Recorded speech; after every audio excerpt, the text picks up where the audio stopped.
What's up, guys? This is Kephas, and we are back playing some more World of Warcraft.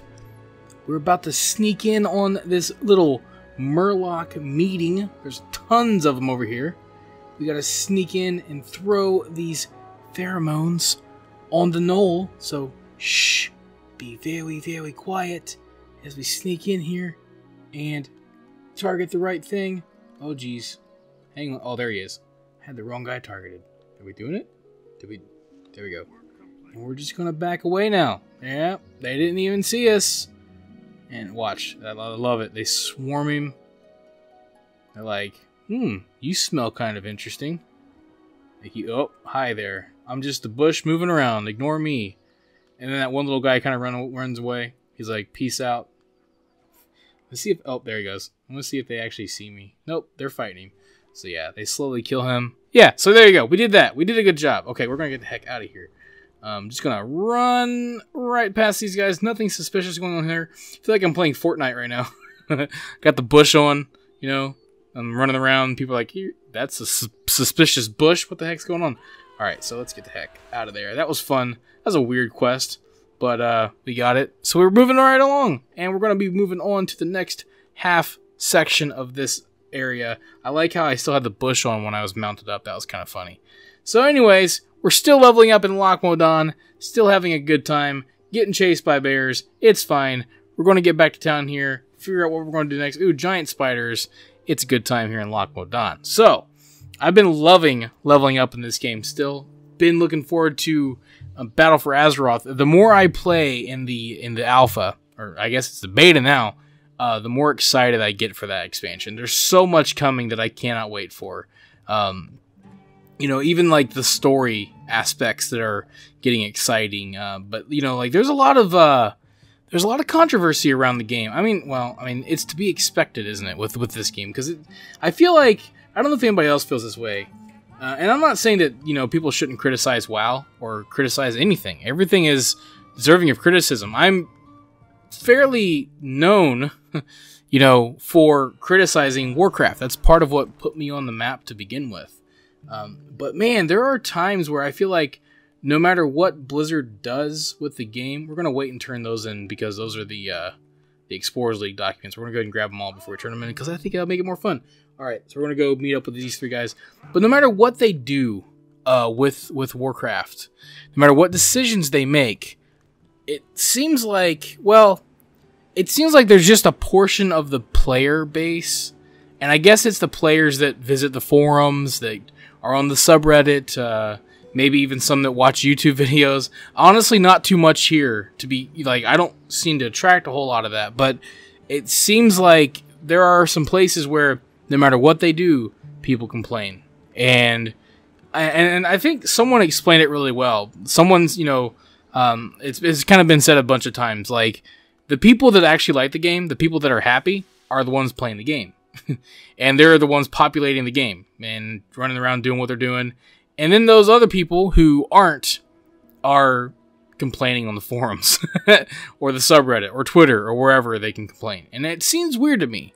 Because it's like like I said, it's fine to criticize something, but like you ever meet people that are like that still watch Star Wars and they still talk about Star Wars all the time, but they say things like, you know, Star Wars hasn't been good since Episode 5, and you're like, dude, that was like 20 years, like that was like 30 years ago, man. There have been a lot of Star Wars. Like there have been more things to happen with Star Wars since then than there had been before that. I think at that point you can start to question whether or not you're a Star Wars fan. You can be like, you know, okay, a good example. I remember watching Sons of Anarchy, and I liked that show in Season 1. And pretty much after Season 1, I didn't like that show. So I'm not really a Sons of Anarchy fan. I'm like, it started off good, and then I lost interest. Does that mean it's bad? Not to me. I mean, to me, yes, but to other people, maybe not so much. But I just don't watch the show, right? So I think there's a point where you can kind of be like, maybe time to move on from something. I feel the same way about WoW. I feel like the people that are still playing World of Warcraft and they say things like, this game hasn't been good since Burning Crusade. Dude, you need to move on. And don't tell me I've got a lot of crap invested in this game either. Because I've seen people end marriages that they were committed to for over 20 years because it just wasn't working out. Okay? So, at some point, do something that makes you happy, and if this game is not fun to you, I don't know. It just seems weird. Like, I think it's always that way before an expansion. Like, it never want to be the guy to tell people what they should do, what they should play. But I definitely feel like, you know, at some point, if you're not happy with anything in this game, like if you just don't like it, if you log in and you're bored, and you look at changes and I don't like the way things are now, like then it's time to start moving on, you know, because you know, like it's one thing to be like, you know, this game is really good, but they did this one little change and it made it kind of suck, so I want to give my feedback about that and like be like, you know, blah blah blah.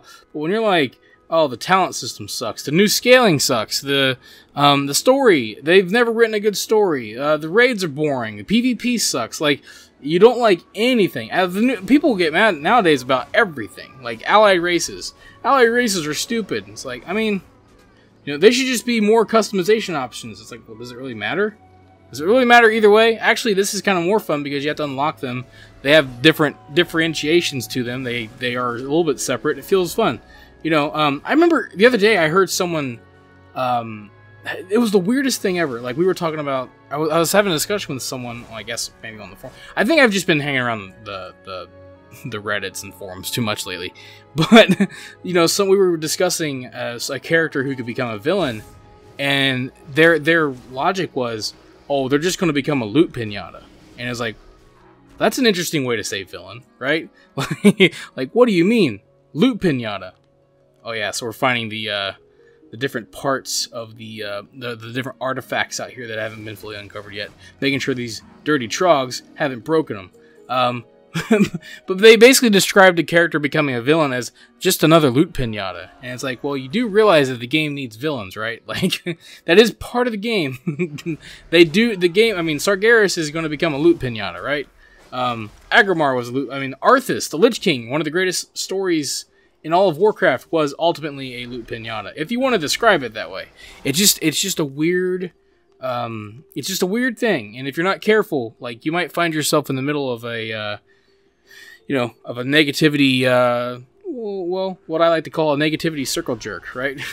And so, you know, I don't like, you know, when it comes to people who are fans, like fandoms, fandoms can be very annoying. Like, that's people that are enthusiastic about things and to the point of being annoying. Yeah, I agree. Like, I mean, it's cool to like something. It's cool to be enthusiastic about something. There's a point where you can become very annoying, right? Like, a lot of times anime fans are annoying, and they're annoying to the point where, ooh, look, a rare. He's huge too. Anime fans are annoying to the point where not because, oh man, I love whatever anime, or I love all these animes, or they're annoying when they're like, if you don't watch the original Japanese dub, you're not a true fan, you know, or if you like Dragon Ball Z, you're an anime fan, you're a scrub, you know, all that crap. You know, people that are like that are annoying. Like, Doctor Who fans were incredibly annoying because everything was like, oh my god, it was Doctor Who craze. I'm such a nerd. And it's like, no, you just like the actor that plays Doctor Who. Shut up. You know, like. But at the same time, I think the worst, like, the most annoying people of all are the contrarians, like the anti-fans, you know, like, people that are like, ugh, I'm so sick of people talking about how good Breath of the Wild is. Ugh, you're not a real gamer if you have a Switch. If you know, like, people like that, like, those are the worst. Like, I see that crap all the time. It's so weird. You know, people that are like, if you like modern day Warcraft, you're not an RPG. You're not a true RPG fan. It's like, shut up, please, get away. You know, and I think that you know, every time you see a new expansion, there are new changes. You know, you've got this global cooldown change, which we talked about last week, where I was, if you remember, I was criticizing the game. There's also a point where it's like, I mean, it's okay to criticize, but at some point it's like, man, you know, like, there are, you know, understandable reasons for, you know, some of these changes, and you get why they're trying to do it, you know, and in some cases it works out fine, in other cases it feels weird, and I think that a lot of times, you know, whenever things feel different, that automatically means it's bad.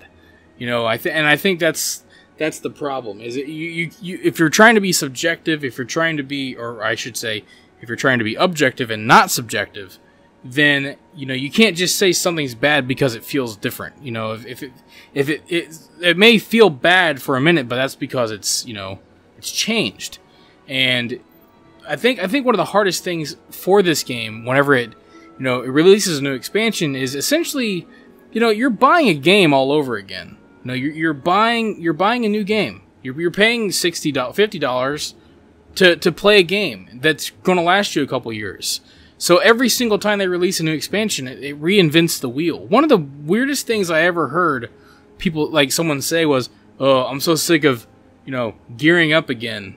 You know what I mean? Like, I'm so sick of, like, I hate that all that work I did last time doesn't mean anything this time. And it's like, that's the weirdest thing ever. Because it'd be like me saying, man, I played through 8 worlds in Mario, and now I bought this new Mario game, and I gotta play through 8 more worlds. Like, yeah, that's what you do in Mario. Just because you beat Legend of Zelda, you know, Ocarina of Time, doesn't mean that you're never gonna have to do a temple again if you buy a new Zelda game. Like, you're gonna do more temples when you buy Twilight Princess, and even more temples if you buy, well, you don't do temples if you buy Breath of the Wild, because it doesn't really have temples, but you have shrines.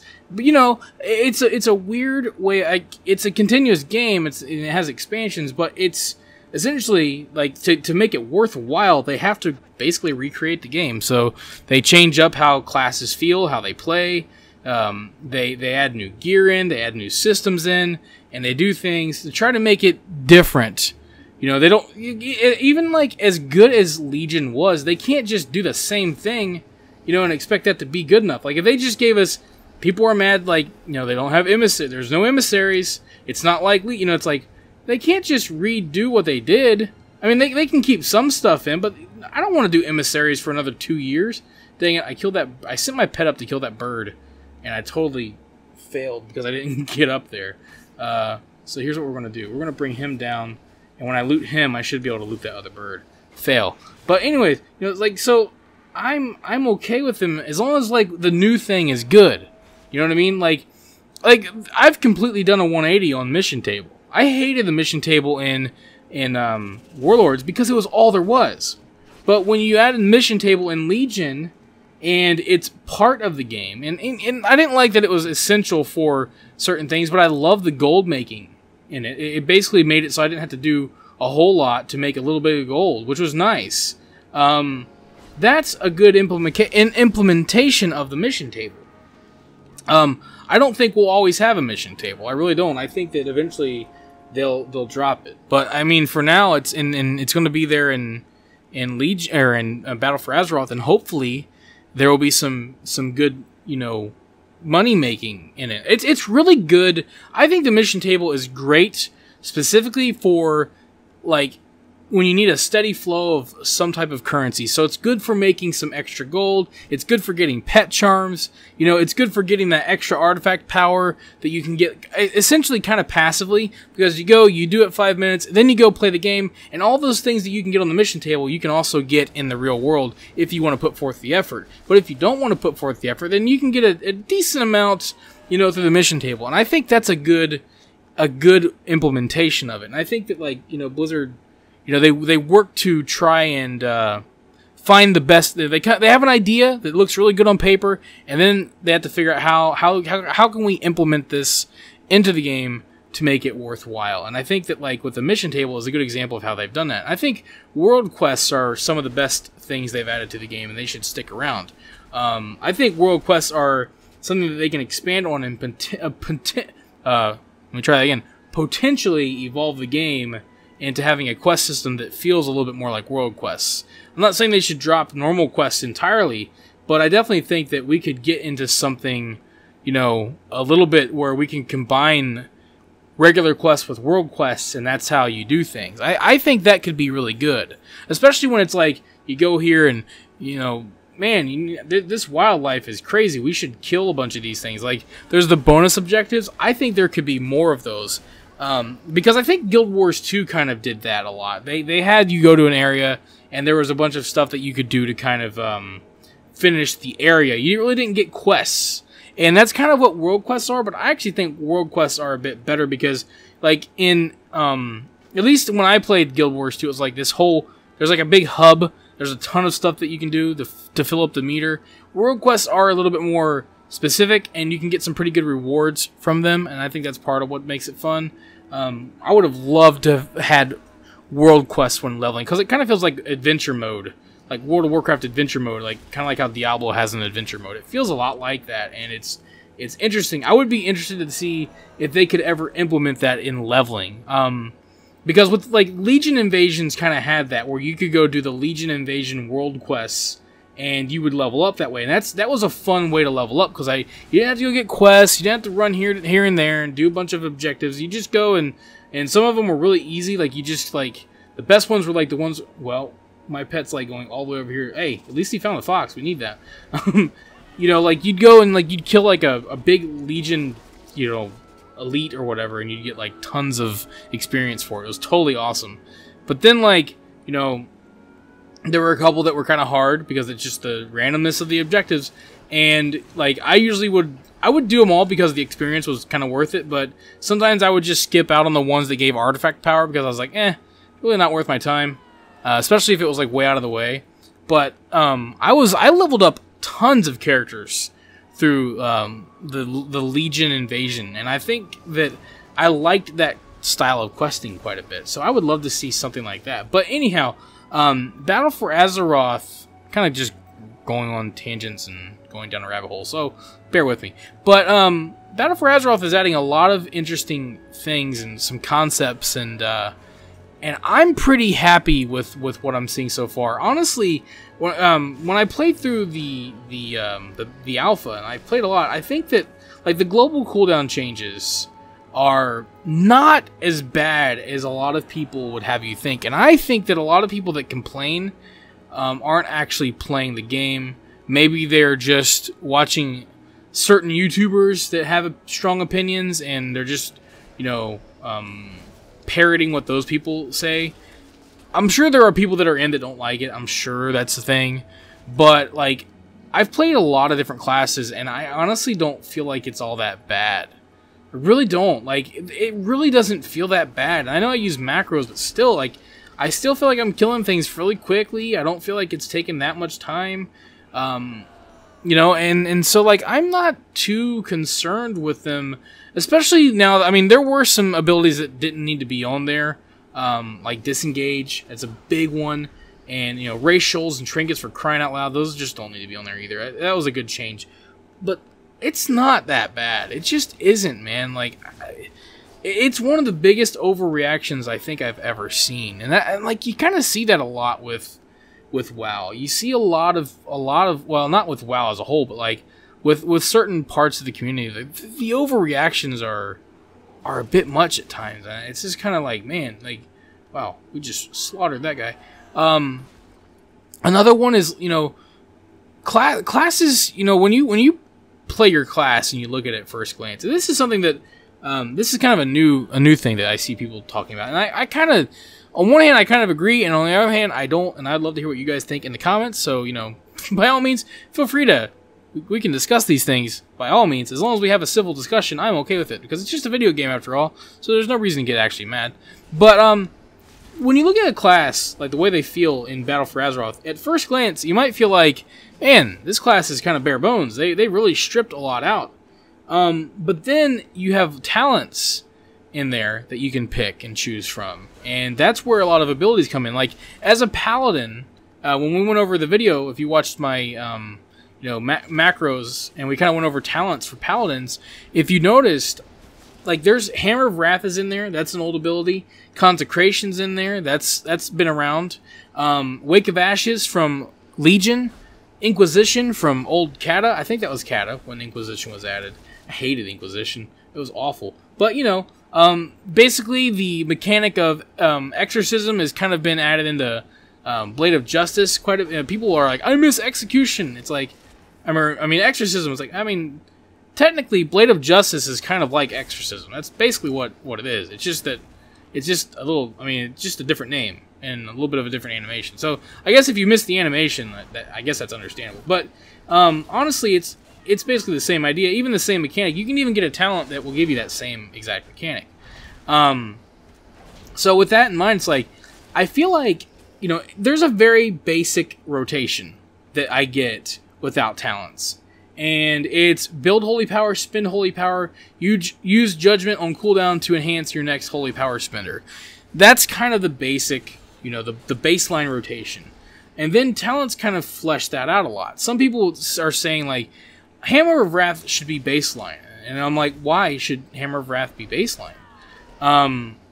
It shouldn't be baseline because a lot of people may not want to use Hammer of Wrath. And having the option to pick Hammer of Wrath feels good. Because I'm able to pick, in essence, if you took like several of the past iterations of Paladins, I feel like I can choose and build a Paladin from those various iterations and make one kind of combining all of the aspects that I enjoyed from a Paladin and making that into my own playstyle. On paper, that works really well because you may not enjoy a class that has a lot of downtime. You may not enjoy a class that has you know, a few buttons to press, but other people might, and it works out because you have the ability to choose to add more to your rotation to make it more rewarding and more fun, if that's what you like. I personally like to add a couple more spells in there, but I don't like Wake of Ashes. I also don't like Inquisition, so I don't have to choose that. If they made Inquisition baseline, for example, that would add more of a mechanic to the baseline rotation. The problem is, people like me hate that mechanic. So when you add it in on a talent, then it gives people who like that kind of mechanic the ability to choose it. And it completely changes, well, it doesn't completely change up, but it does change up how you're going to play that class considerably. If you add in certain abilities, it might add, you know, it'll change up a little bit how that class feels. And you'll even notice it with the animations. The trick to making it work, though, and this may be where the problem could come in. The trick to making that kind of system work is you have to try to make all possible playstyles compete with each other without significantly, you know, if you have one that considerably outperforms the others, like if, you know, you need this talent for this to even work, then sure, that's not good. But if you're saying you need this talent for me to feel like I'm playing a fun class, no, that's not how it works. Because what you find to be fun is not the same thing that someone else is going to find to be fun. It just depends on the person. And also, like, one of the big things, again, this is one of those things where I get the idea. People say that, you know, classes that are harder to play should do more damage because effort should be rewarded. I kind of agree with that in a sense.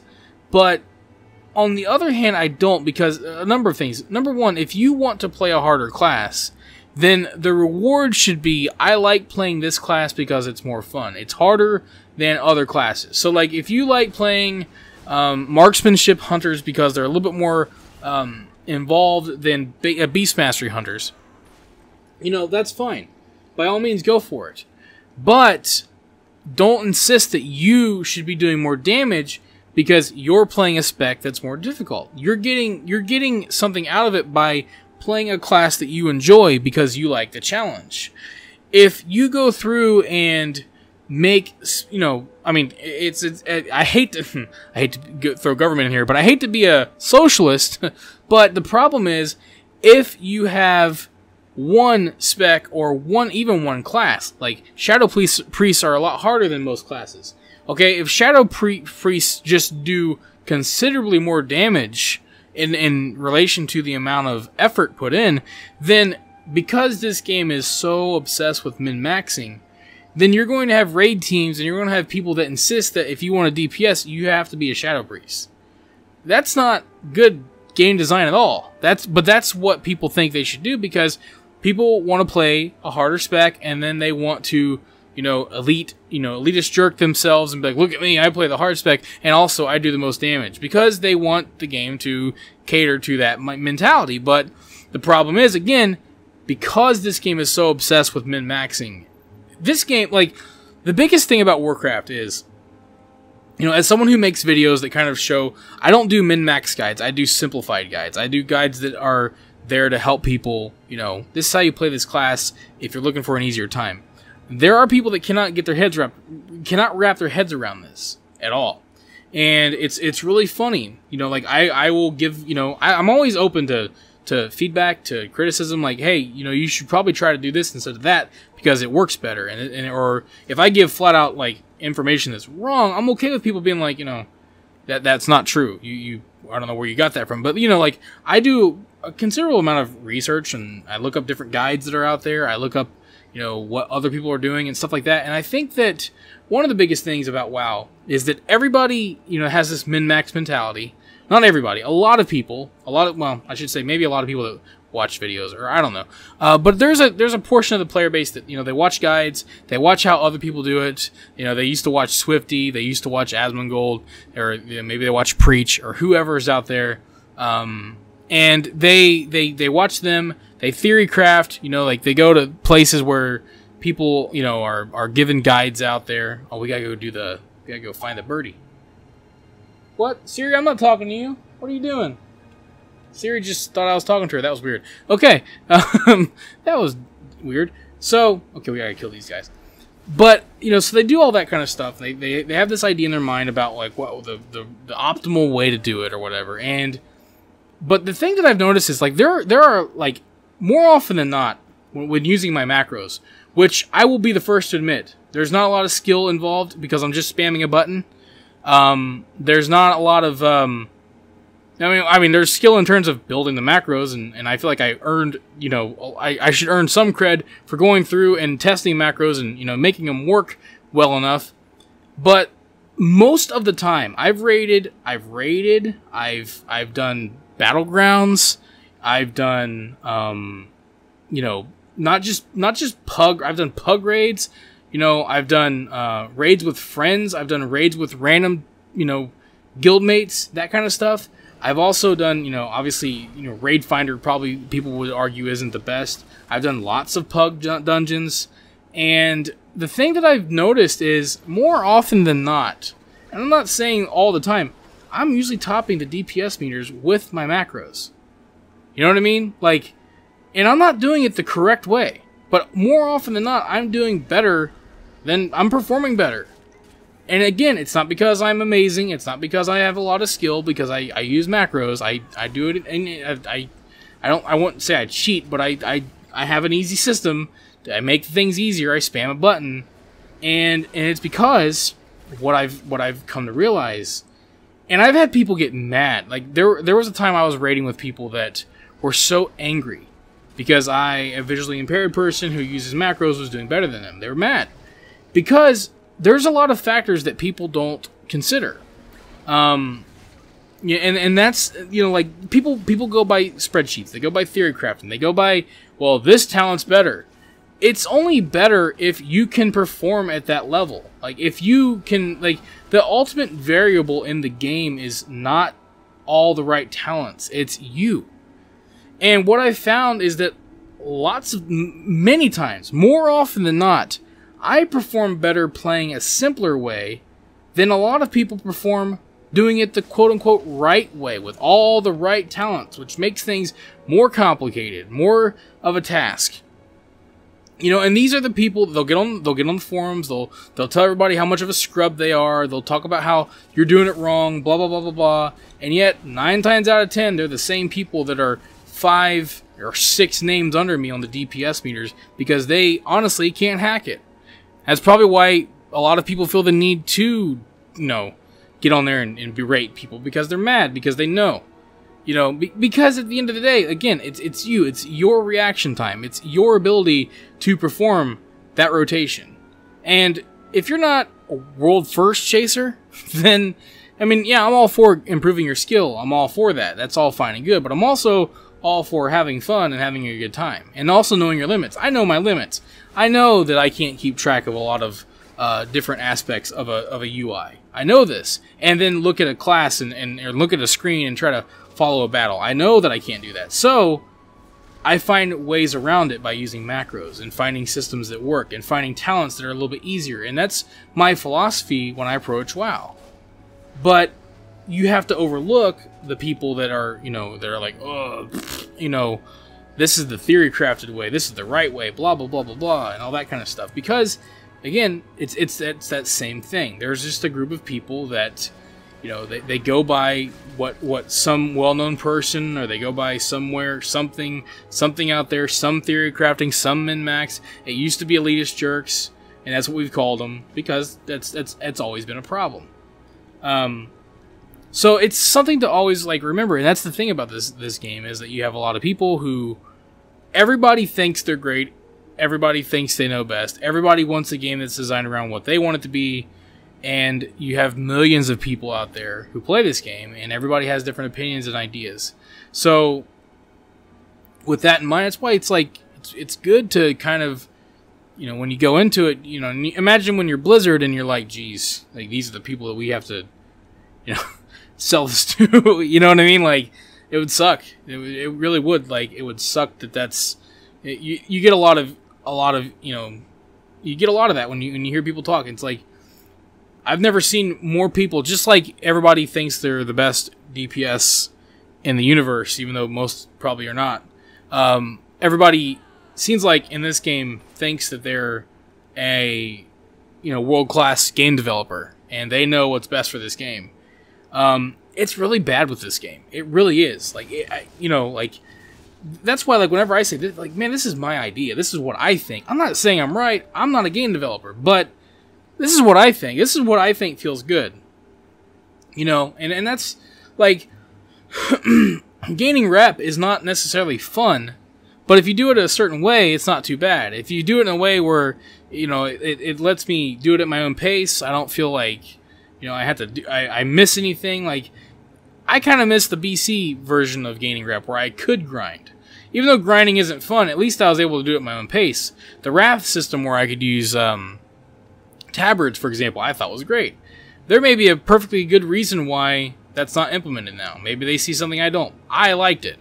And I'm not saying that the developers can't be wrong and we shouldn't give feedback. It's just that, man, like, there are times, I don't even know what I'm getting at here. I guess I just get annoyed by, like, you know, being surrounded. Like, sometimes you feel like you're getting surrounded by a lot of negativity, and it's like, man. And then here I am, like, letting it out here on YouTube. So it just goes to show you, like, if you're ever going to the forums, man, or you're ever around, like, a lot of negativity, just take a break, get away from it for a while, and play the game and have fun. Don't don't do that kind of stuff.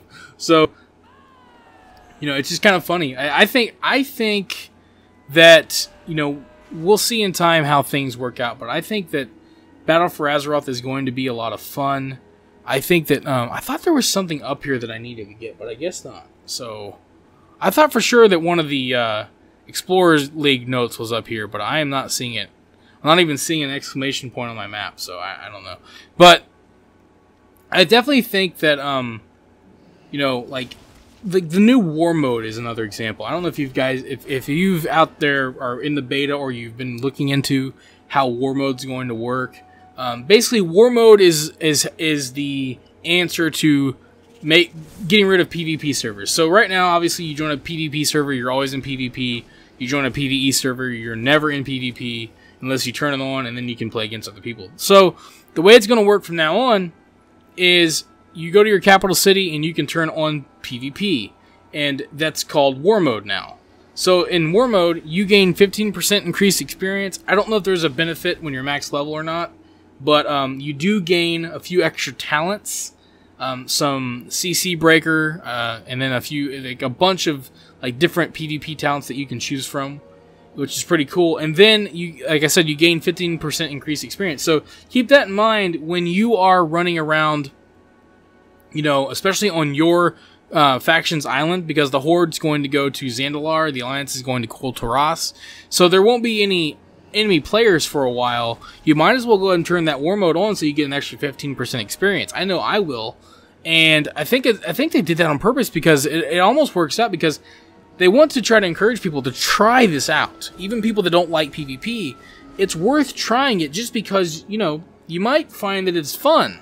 So you turn it on, you get the benefits from it, and then you you try it out for a while, you like these new talents, and then you kind of dip your toes in the PvP, and you find out that, holy crap, I'm actually enjoying myself here. And they have this system in where if you kill like 10 enemy players, you become an assassin, and you get like a damage buff until you die. But when you become an assassin, your name shows up on the map. So you get to see your name. The enemy sees your name on the map, and they can come hunt you down.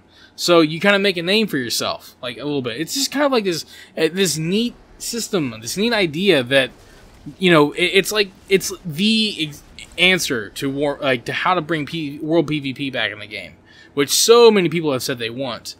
And it looks like it's going to be a whole lot of fun, and I'm excited about it. I feel bad for some people, because like I know people like this who just hate PvP, and I don't play the game for PvP. I don't even know, like, there are people that feel like PvP shouldn't even be in the game. That's how bad they hate, which I think is weird. It's a weird thing to think like that. Like, it'd be like people saying, I like Fortnite regular, Fortnite Battle Royale shouldn't exist. And I guess I can see a little bit of frustration. I would see if some change in Fortnite Battle Royale affected regular Fortnite, and I think that's where the problems come in, is when they make changes to better improve PvP, especially to class design, but those changes have negative implications on PvE. I can see where people get frustrated with that kind of stuff. So that's the problem. But I think that, like, this is a good opportunity for people to try out War Mode and see what you think, and see if you like it, and see if it's worth the risk to have it on. And if not, then you don't have to do it. You can turn it off and go back to it. But I know that I personally am going to give it a try and see what it's like. Just because, you know, if it's fun, man, why not? You know, why not enjoy it? I'm not even a big PvPer myself. I do it in phases. And that's something else, is because I can turn it on and turn it off, then I can do it in phases. And that's perfect. So, yeah, I'm really excited about it. But anyhow, there you guys go. We've done a lot. We've got a lot to turn in. And next time, we will continue our adventures in Loch Modan. If you enjoyed this video, let me know by hitting that like button. And feel free to share it with your friends so they can enjoy it as well. You can also subscribe to the channel and follow me on Twitter at TheKephas to be notified as soon as new videos are posted. Thanks for watching, have a wonderful day, this is Kephas, until next time.